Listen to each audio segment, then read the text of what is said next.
Coming to you from an undisclosed location somewhere deep in the heart of the Santa Monica Mountains, I'm your intrepid host, L.A. Marzulli, and this is On the Trail of the Nephilim. Today is October 14th. Welcome to another episode of On the Trail of the Nephilim. Today we're talking about giants. We've been talking about giants in America. Were they here? And if they were here, then what does that mean for us today in modernity? We'll get into that and so much more after a word from our sponsor. Collagen sales have been surging for the past 2 years. This isn't for no reason. Collagen is becoming well known for its anti-aging abilities. You only have to do one thing to look younger. That's to take collagen. But there's a problem. Most collagen supplements out there don't work. The secret is ageless multi-collagen. Health with LA is the most effective collagen for anti-aging out there, in my opinion.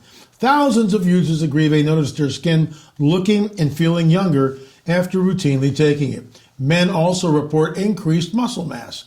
It's the best anti-aging supplement out there.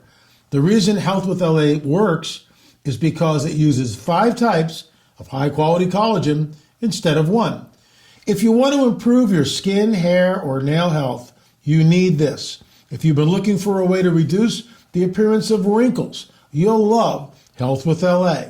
Get 51% off Health with LA for the next 24 hours by going to this custom website, www.healthwithla.com. That's www.healthwithla.com, or by clicking the link below. If you come here looking for politics, prophecy, and a supernatural report, that hasn't gone away. It's just on another platform, basically Roku, Rumble, or Bitchute. So please check out that. Links are below in the box. And also check out our sponsors. It keeps us going here. All these shows that we do, we pay John Adam to do all the editing. Otherwise, I'd be sitting in front of a computer for 4 to 6 hours every single day, because that's what it takes to get the shows edited and put up on the different sites. So we ask you that you support our sponsors, and thanks for watching. Anyway, moving right along, I got to circle back. Classic picture, iconic picture. Ralph Glidden, 5'8", standing, leaning on a shovel in a recently opened grave, basically, that he opened up. In front of him, in situ, not a disarticulated pile of bones, but a giant. And we know, because we had it analyzed by 3 separate analysts, the skeleton is just around 9 feet. The other 2 guys who analyzed it put it at 9'1", 9'3", 9'4". So it's, we moved it back to 8'6" because we didn't want to be too sensationalistic. But the height is just over 8'9" tall, based on this photograph right here. There it is. There's the photograph. That's Catalina Island. When I come down my mysterious canyon somewhere deep in the heart of the Santa Monica Mountains, guess what? I see Catalina Island. So it's there. I go by it constantly. This skeleton that we see was found by Ralph Glidden on Catalina Island, okay, between 1919 and 1921, when he did archaeological digs. He was employed by the Hay Museum, which was later gobbled up by the Smithsonian. What happened to those bones? What happened to the skeleton? There it is, right? So somebody's got them somewhere. Look, there's a hidden history that has been deliberately obfuscated from the peoples of the world, and that's wrong. We have every right to know what's in the Smithsonian Institute, but it's locked up and you can't see it. This week, we aired an interview I did with a gentleman who is an oil worker. And I'm going to read you something probably tomorrow from one of our people that watch the show on a daily basis. His name is John. He's also a federal prosecutor and attorney, all that kind of stuff.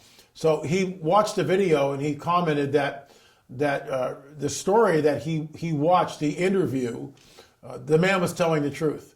And I believe it. Look, what is the truth? I say that on Politics, Prophecy, and the Supernatural Report pretty much on a daily basis. But this is the truth. This photograph here of Ralph Glidden in front of a 9-footer, because that's what it is, that rewrites history. Why can't we know about it? What is the truth? That's the truth. And of course, the museum got wind of this, and Richard Shaw and I went back after the book On the Trail of the Nephilim was published, and I just so happen to have it right here. Give you an idea It's 8.5 by 11, and it's got just all sorts of information in it. It's if you're at all interested, it's a must-read. Shameless plug. But here's the deal: Richard Shaw and I went back to the museum, and I've talked about this numerous times, but I circle back to it because it's so important. There's new people coming here all the time, and we want to get them up to speed. So why would the museum crop the picture? That picture, this is the original picture here, was a 5 by 7 black and white. When we went back, all of a sudden someone had taken that picture, cropped the giant out of the picture, blew that thing up. It's about 18 inches high by about 3 feet across. It was huge, absolutely huge. And so here's the deal.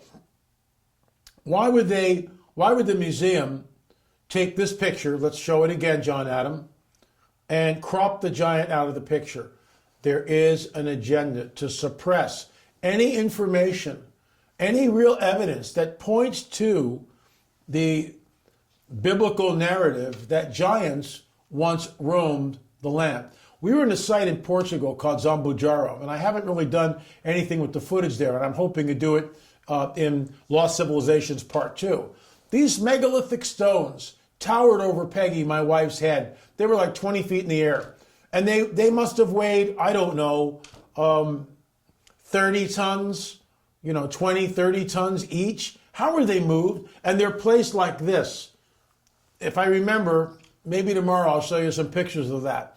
But it was covered by a mound, a mound of dirt. And an archaeologist looked at this thing and said, that's out of place. And he began to dig, and he found this huge stone slab on the lid. And he excavated it, had to blow it up with dynamite, and that's where he found these stones creating this sepulcher, this tomb underneath. They excavated it. We really don't know what was in the excavation, but I've got lots of pictures of that. And the bottom line is, how were those stones moved? So we were filming there, and this other guy who's an archaeologist in Portugal, because the site is in Portugal, and Zambujaro, and he was leading a group of people, and I got into exchange with this gentleman, and he's, of course, educated in the party line. There's no such thing as a supernatural worldview, no such thing as giants, none of that exists. And we got into it. It was pretty, definitely a heated exchange, and he was laughing at the end. He goes, that nutcase over there believes in giants, that giants move the stones. Well, excuse me, sir, how else was it done? And of course, they have all this convoluted stuff of oxen and men and ropes and pulleys and levers. And yeah, I get that. I totally get that. But when we start looking at the dolmens all through the Middle East and into Europe, what do these people do all day? Erect dolmens, erect 20, 30 ton slabs of stone, perfectly slanted in one direction. Wait till I show you the picture of that. So there is a hidden history which has been deliberately obfuscated from the peoples of the world. Once again, there's the picture in the museum. And we flip it back to the original. There's the original. There's the picture that the museum went with and wrote a very disparaging hit piece on Ralph Glidden. Now, the last time I was in the museum, which is about 3 or 4 years ago, the new museum, they had taken the picture, they blew that up to 2 by 4. But there's not a mention of the giant. Anyway, moving right along here. We talked about that. So listen to this. Some of these skeletons have been measured, and the largest have been found to be 9 feet long and over. This is taken from the Smithsonian Institute, their records. This is what people discovered and found about 100 years ago. In some cases, a little more, 150, 160 years ago. But when the settlers began to push into the Midwest, in Ohio, West Virginia, Pennsylvania, down through the Mississippi, this is what they uncovered. Let's read it. At one time, 10 skeletons were exhumed. The last skeleton taken up was of ordinary length, but the bones were wonderfully large. And a gentleman who examined them says that the backbone was as large as the backbone of a cow. Some think that this may have been a young fellow who had not yet lengthened out. The opinion is held by not a few that these are not the remains of the common Native American, but they are the last vestiges of a prehistoric and extinct race. I mean, look, the problem is you get something like this. I'm jumping out of my chair here. You get a testimony like this, which is true. And when you ask the modern day archaeologists, well, what were these people talking about, 9-foot skeletons? You know what their answer is? Oh, these people didn't know how to measure. Really? So there's medical doctors that come on the record talking about this, and they know how to measure. Trust me, they can take a tape measure and measure, but that's the answer. Oh, they were just exaggerating to sell papers. Really? No one's selling a paper here, sir or madam. This is a fact. A fact is something which is true. This is a fact. They exhumed skeletons 9 feet long and over. Look, I'll read the last sentence again. The opinion is held by not a few that these are not the remains of the common Native Americans. Folks, I'll say it again. There's a hidden history which has been deliberately obfuscated from the peoples of the world. Listen to this quote. Mop-up operations are what engage most scientists throughout their careers. Now, this is just a few years ago this was written. Paradigm-based research is an attempt to force nature into the preformed and relatively inflexible box that the paradigm supplies. No effort is made to call forth new sorts of phenomena, no effort to discover anomalies. When anomalies pop up, they are usually discarded or ignored. No effort is made to invent a new theory, and there is no tolerance for those who try. There's a gentleman, I won't mention his name, who wrote a whole book basically disparaging my work, the work of Mando Gonzalez, our whole team with you can see the skulls behind me, the elongated DNA. But he never really gets into this stuff because that would blow him right out of the water. What do you do with quote after quote after quote after quote? And I'll be reading more tomorrow that talk about the exhumation of 9-footers right here in the Americas. Folks, they came over here. They came over here about 4,000 years ago. By the way, I talked to Dennis Stone, and I love this. It's almost like a fireside chat. I feel like I'm talking directly to you, and I hope you feel that too. But I talked to Dennis Stone in America's Stonehenge, and I told him we need to get samples of the clay above this, the oracle chamber, which is right next to the sacrificial table. So the table's here, and the oracle chamber is like right above it, like this. So it's more like this. And then the chamber is in here, and it was all hidden. No one knew where it was until they excavated everything. The roof of that has probably got a foot of clay over it, and we're going to take a sample of that, and we'll be talking about that in upcoming adventures. If you're at all interested, yes, you can go to streaming.lamarzulli.net, streaming.lamarzulli.net, and avail yourself of all 7. There is so much information, folks. That is why we are on the trail of a Nephilim. By the way, a heads up, I'm really thinking about going on Christian television network. That's where Prophecy Watchers is and other ministries are. And it won't be a prophecy update or a walk through the Bible. It will be a relatively new and explosive show called, drumroll please, On the Trail of a Nephilim. We have the cameras, we have the studio, and I really want to do this. If you want to help out with the cost of that initially, let me know. It's about $2,500 a month, but I really want to go for it. And I think that when people see this, because I know I do one show on Prophecy Watchers, and they can't keep these DVDs in stock, and I'm not exaggerating. Bob orders them by the tens, by the scores, all 7 of them, because out they go. That's for 1 half-hour show. So with that in mind, I really want to do my own show, because that way, we can cut to film and really have a lot of fun with it. So we're thinking about that. If some of you have a war chest and want to sow into the ministry, that's fine. LA@lamarzulli.net, LA@lamarzulli.net. With or without your support, we are going to go through it. We're obviously praying about it and seeking the Lord, but I really want to do this. And of course, the reason why next year is I'm up to my eyeballs with the rebuild. Painters are coming to spray the wood ceiling today. Chepe, the tile setter, is setting the tile in the master bath, which is exciting. I'm working on the cabinetes in the kitchen. Lots of work. There is an ancient site in New Hampshire that may date back 4,000 years. It is called America's Stonehenge. There are precise alignments of standing stones, which reflect the solstices and equinoxes. There is also a controversial stone table, which may have been used as an altar for human sacrifice. The site is built on an 18-and-a-half-year lunar cycle, like that of Stonehenge, England, and also the Great Circle Mound and the Octagon Mound complex in Ohio. At America's Stonehenge, massive stones were fitted together to create this mysterious site, but whoever built it seemingly abandoned it. You will see just how incredible this site is as we reveal what appears to be a deliberate and orchestrated relationship to Stonehenge, England, as well as other megalithic sites around the globe. Journey with us as we explore America's Stonehenge.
But let's get into our UFO segment here.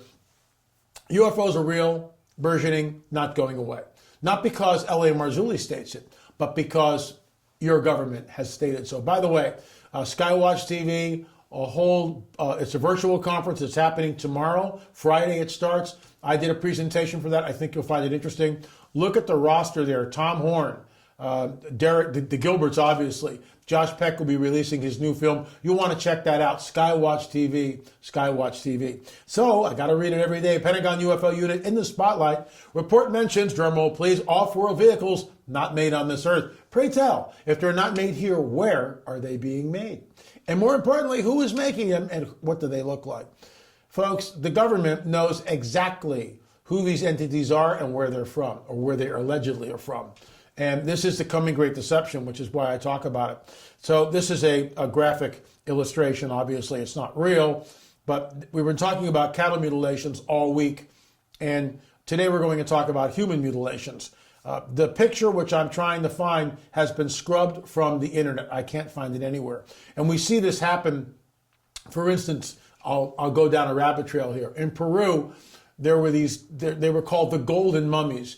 Now, there was a source that was down there and took photographs of these things. There were 9-foot skeletons seated on golden thrones in the museum in the 60s and 70s.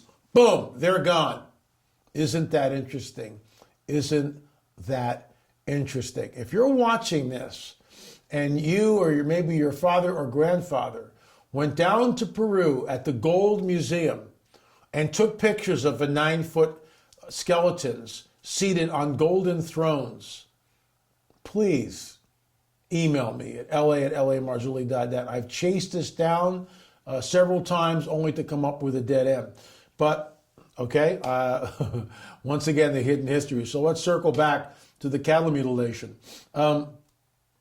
That's a shot of what it may look like, but they are taken aboard the craft, and very grisly stuff begins to happen. Here we see the flesh is excised from the jaw of the cow.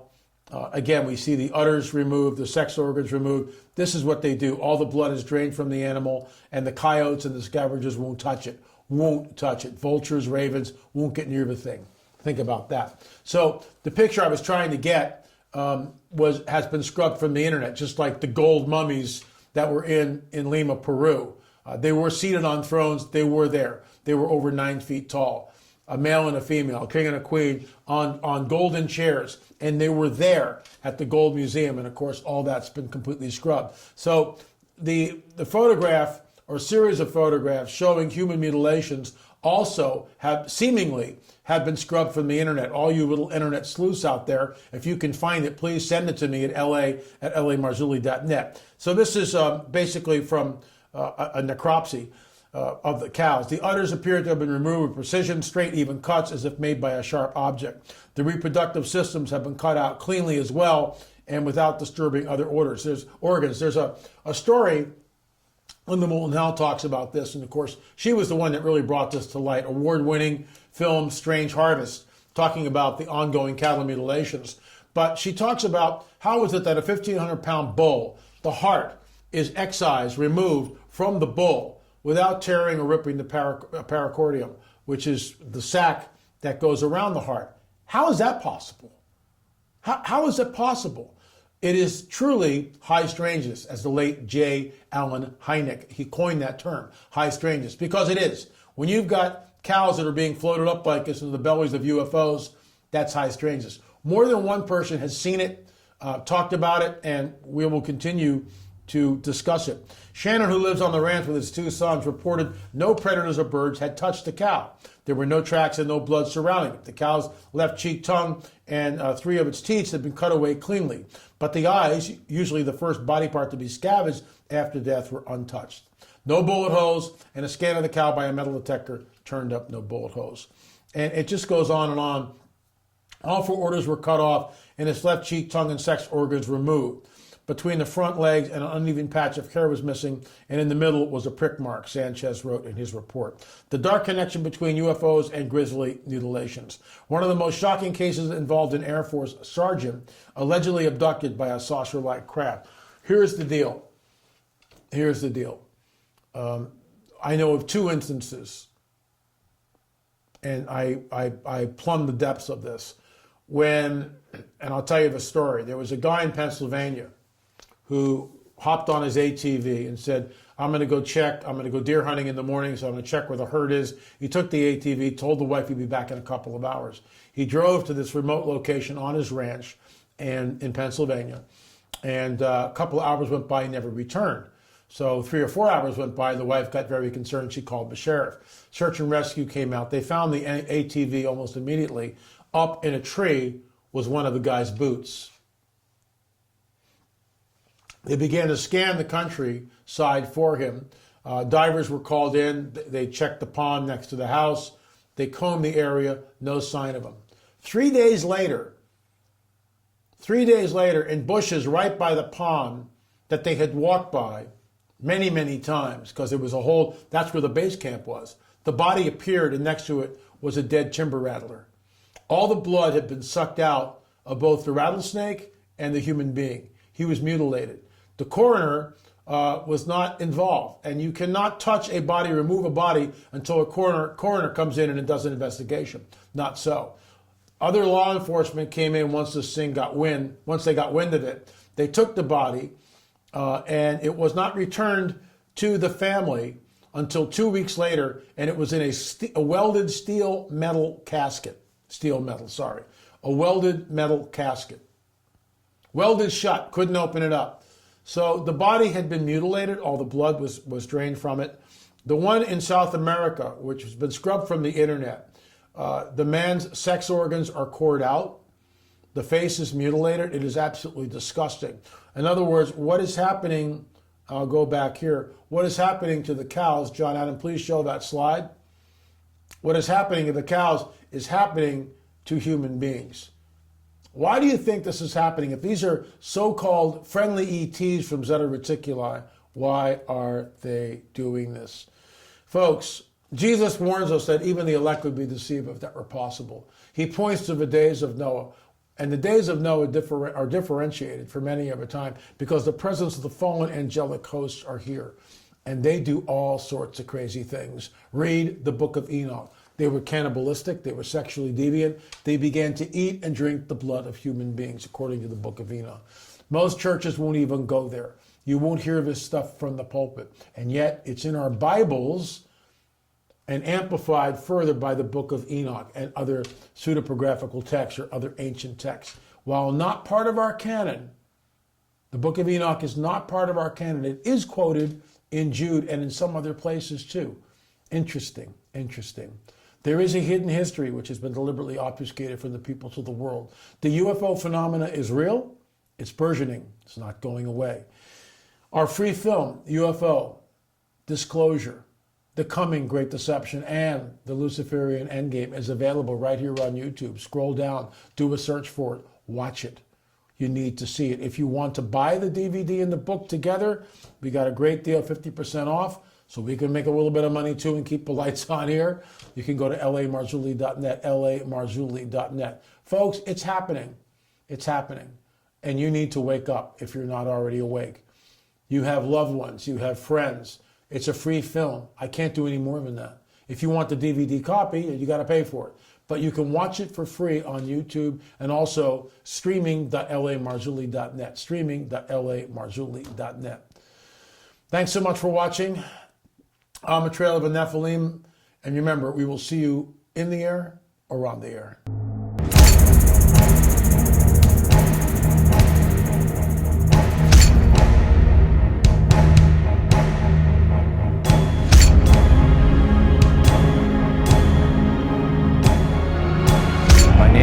Matthews, I've seen a UFO. I've seen a UFO. I saw a UFO. A UFO.